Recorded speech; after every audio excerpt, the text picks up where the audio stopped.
વસ્તી ગણતરી 2027ના પ્રથમ તબક્કાની તૈયારીઓ શરૂ થઈ ચૂકી છે, જેના ભાગરૂપે ગાંધીનગર ખાતે પ્રિન્સિપલ સેશન્સ ઓફિસર્સની બેઠક યોજાઈ હતી.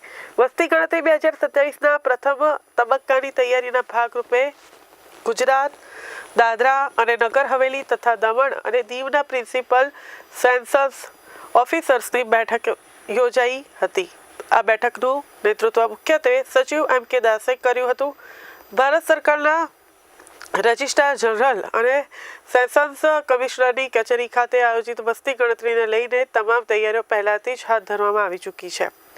બેઠકમાં જુદા જુદા પાસા પર વિસ્તારપૂર્વક ચર્ચા કરવામાં આવી હતી. આ પ્રસંગે મુખ્ય સચિવ M.K. દાસે જણાવ્યું કે વસ્તી ગણતરી 2027 ચોકસાઈ, પારદર્શિતા અને ડિજિટલ ગવર્નન્સમાં બેન્ચમાર્ક સ્થાપિત કરશે. ભારતની વસ્તી ગણતરી દેશનો સૌથી મોટો અને મહત્વનો વહીવટી કાર્યક્રમ છે.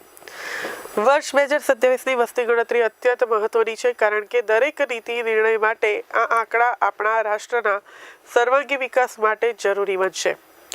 રાજ્યના શહેરી વિસ્તારોમાં વસ્તી ઝડપથી વધી રહી હોવાના કારણે આગામી વિકાસલક્ષી કાર્યોમાં આ વસ્તીના આંકડા પાયારૂપ સાબિત થશે. અગાઉ આ પ્રક્રિયામાં 3 થી 4 વર્ષ લાગતા હતા. એવી ગણતરીમાં ડિજિટલ ટૂલ્સનો ઉપયોગ થવાથી આ પ્રક્રિયાને વેગ મળશે.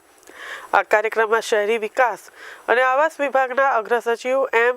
થેનારસન, પંચાયત વિભાગના અગ્ર સચિવ ધનંજય ત્રિવેદી સહિત જિલ્લા કલેક્ટરો અને મ્યુનિસિપલ કમિશનરો હાજર રહ્યા હતા.